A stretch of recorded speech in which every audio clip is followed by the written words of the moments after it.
Yang kedua, yang terakhir, jemaat yang telah dipanggil keluar untuk menghadirkan dan memperluas kerajaan Allah di bumi. Matius 16 ayat 18 tadi, Yesus berkata, engkau adalah Petrus dan di atas batu karang ini aku akan mendirikan jemaatku dan alam maut tidak akan menguasainya. Kata jemaatku ini Yesus menggunakan kata eklesia, tadi saya sudah katakan. Nah, siapa sih eklesia? Pada zaman Romawi, eklesia ini semacam penasehat raja. Tugas mereka yang paling luar biasa adalah mengambil keputusan bersama raja dalam ekspansi kerajaannya. Keren ya? Kenapa Yesus pakai kata eklesia untuk gereja?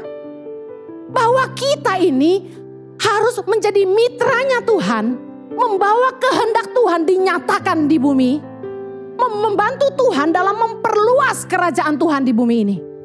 Nah, bagaimana caranya?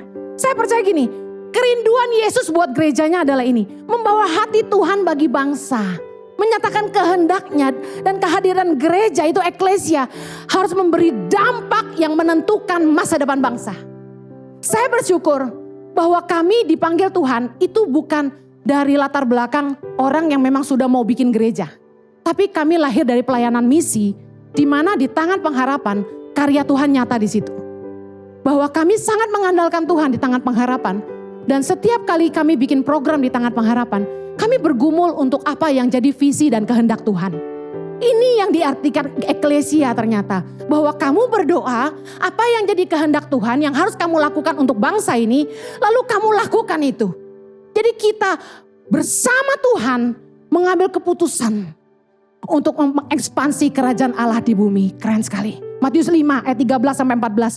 Kamu adalah garam dunia. Jika garam itu menjadi tawar, dengan apakah ia diasinkan?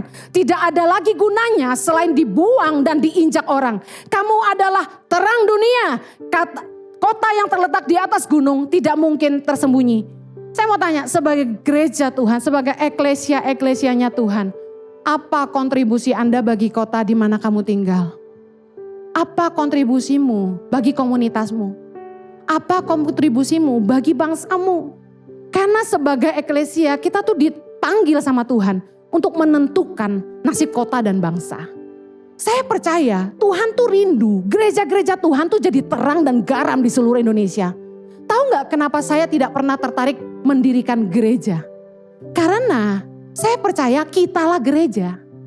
Waktu orang-orang tanya, kenapa Pastor Henny gak menggembalakan gereja sendiri? Saya bilang sudah. Apa nama gerejanya? Tangan Pengharapan. Loh, ini eklesia. Menghadirkan kehendak Tuhan di bangsa. Saya percaya gini. Di Indonesia, kami ke Bimas Kristen, kami dikasih tahu. Gereja di Indonesia itu sebenarnya ada lebih dari 360.000 gereja di Indonesia. Banyak gak saudara? Banyak gak gereja di Indonesia? Lah ngapain saya buka gereja lagi, saya bilang. Nambah-nambahin doang. Lebih baik saya gerilya keluar masuk kampung. Nah di awal pelayanan Tangan Pengharapan, kami tuh sebenarnya mengadopsi gereja-gereja di desa-desa. Misalnya saya bantu di satu wilayah di timur. Yang kami support tuh pendetanya. Supaya gereja itu jadi berkat bagi masyarakat. Di Halmahera, di Jawa, semua kami pakai gerejanya. Tapi apa yang terjadi? Mohon maaf. Uang dari Tangan Pengharapan disunat sama pendetanya. Bayangin, uang makan anak-anak dibeliin mobil. Padahal kita tuh sistemnya udah no cash loh. Gimana coba caranya? Hebat itu pendeta-pendeta. THR buat guru dipakai beli babi buat pesta gereja Natal. Gimana coba? Gaji guru-guru dipotong 10% katanya per puluhan ke gereja. Itu pemaksaan. Di sini kalian gak akan ditodong dan gak akan dibikin tulisan, Bapak Rudi belum bayar perpuluhan, gak ada ya. Ngisin-ngisini wong ya. Jangan ya, Ici. Dengar baik. Harusnya gereja tuh dimanapun berada menjawab kebutuhan kota dan bangsanya. Saya sempat punya konsep, saya kan khotbah keliling ke kota-kota di seluruh Indonesia. Saya tuh deketin gembalanya dengan kalimat begini. Mau gak saya bantuin bikin pelayanan misi buat gereja. Jadi misalnya saya bantu anak-anak di daerah Sumatera Barat gitu ya. Marilah gereja yang berada di Sumatera Barat ini jadi berkat buat mereka. Mau gak saya bikinin? Gak usah pakai nama Tangan Pengharapan, pakai nama gereja aja. Saya bikinin deh for free gitu. Supaya gereja tuh sehat. Gereja tanpa misi itu mandul. Ibarat Anda makan gak ada yang keluar. Katanya kan gereja pelit kan? Keluarin duit susah kan? Di sini enggak. Amen. Peduli sesama tuh selama pandemi miliatan sudah bantu orang susah. Saya kasih tahu, kita itu enggak boleh gendut. Kita aja diet susah. Apalagi gereja, rekeningnya enggak boleh gendut. Amen. Haleluya. Kan Bu Heni pengen punya gereja sendiri. Besok-besok gak mau nyewa lagi, mesti bangun. Ya makanya nabur. Kasih tanahnya gitu loh. Supaya gereja gak usah nyimpenin duit gitu. Gitu loh. Saya bercanda sama teman-teman. Saya bilang gini, gereja ini murah. Gak pakai sound-sound mahal-mahal. Yang lain pakai 8 miliar cuma sound system. Saya bilang gak usah. Kita gereja parkiran. Saya bilang gitu. Nah saya bilang, rumah 3 miliar, mobilnya Ferrari. Ngapain? Gak usah saya bilang. Kita sederhana aja. Karena warna kita dari dulu orang-orang sederhana. Yang penting dampaknya, amin. Saya bilang sama suami saya, gereja ini gak boleh berhenti mengerjakan misi. 90% dana dari gereja ICI harus dialirkan keluar untuk misi. Amin.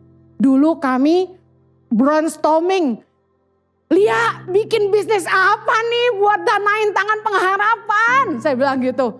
Aduh tolongin gue gitu. Tapi saya tahu ini jalan Tuhan. Saya harus melahirkan eklesia. Jemaat Tuhan yang peduli sama bangsa. Tuhan taruh visi di tangan pengharapan melahirkan 1000 pemimpin buat Indonesia. Saya keluar masuk pedalaman Indonesia. Saya temukan satu konklusi kenapa Indonesia gak maju. Karena kita butuh pemimpin yang takut akan Tuhan, mencintai rakyat, cerdas dan berintegritas. Indonesia memang luas, tapi cuma 34 provinsi.